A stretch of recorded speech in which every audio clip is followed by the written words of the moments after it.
Bayangkan tuan-tuan yang mulia, Nabi SAW beritahu dan riwayat Imam Bukhari rahmatullahi alaih bahawa di akhirat nanti sebelum kiamat, apabila datang Dajjal,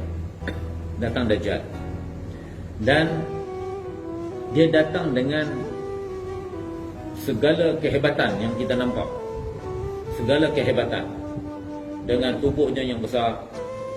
Dia dapat tangkap ikan-ikan di laut dengan tangan begitu saja, dan masaknya angkat dekat dengan matahari, dan dia boleh hidupkan ibu kita, bapa kita, dan dia akan bawa dia akan mengandar dua, syurga dan neraka. Syurga dan neraka. Yang kita nampak syurga tu sebenarnya api. Kita tengok dengan mata, tengok macam syurga, tapi sebenarnya Nabi kata itu api. Dan sebelahnya kita nampak macam neraka, api, tapi Nabi kata itu sebenarnya syurga. Bayangkan tuan-tuan yang mulia, jika kita tidak melatih diri kita untuk membenarkan sabdaan Nabi SAW, tidak melatih membenarkan perkataan Nabi SAW, dan kita tidak mendustakan musyahadah yang kita nampak dengan mata kepala kita, sepanjang hidup kita tidak mendustakan musyahadah dan membenarkan sabdaan Nabi SAW, tiba-tiba datang Dajjal dalam keadaan macam tu, bolehkah kita nak ingat bahawa yang kita nampak macam api itu adalah syurga, yang nampak macam syurga itu adalah neraka? Sudah pasti kita akan kalah. Sebab tu Nabi kata fitnah yang paling besar adalah fitnah Dajjal.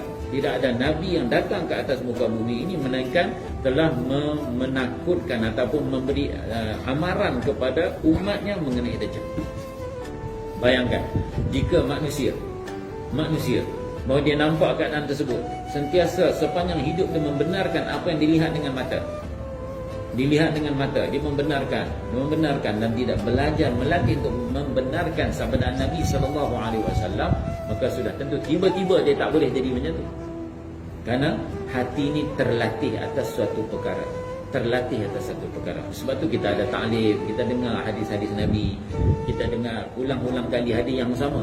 Bukan tak ada kita hadis, berlama-lama kita hadis, tapi kita nak dengar, kita nak belajar untuk membenarkan sabdaan Nabi SAW. Nabi kata tu kita benarkan, walaupun kita nampak zahir bertentangan, kita benarkan perkataan Nabi SAW. Dan hadis yang sama kita baca kat rumah kita dengan anak-anak kita, dengan keluarga kita. Kita di masjid kita dengar sekali, di rumah kita dengar sekali, berulang-ulang kali, sehingga benar-benar apa yang dikhabarkan oleh baginda SAW itu datang sebagai satu keyakinan dalam hati. Ini sebagai satu bekalan kita. Kalau kita tak sempat jumpa, alhamdulillah, syukur.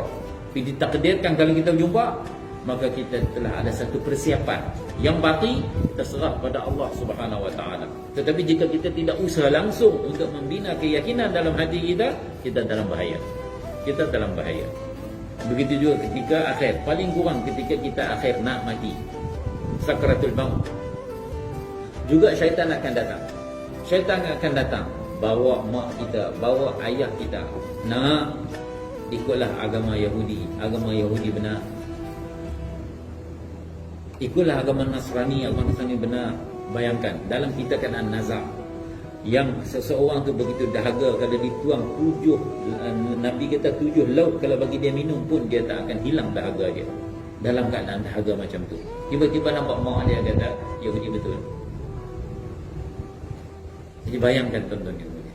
Jadi oleh sebab tu sangat penting kita usaha untuk memantapkan keyakinan kita, paling kurang bahawa ketika akhir kalam kita dapat ucap la ilaha illallah.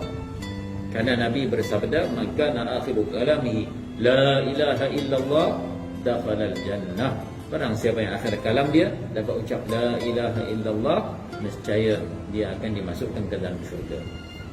Bukan senang kita nak cakap yang senang, tapi secara amali perkara itu untuk wujud, maka kita perlu usaha, perlu dibuat.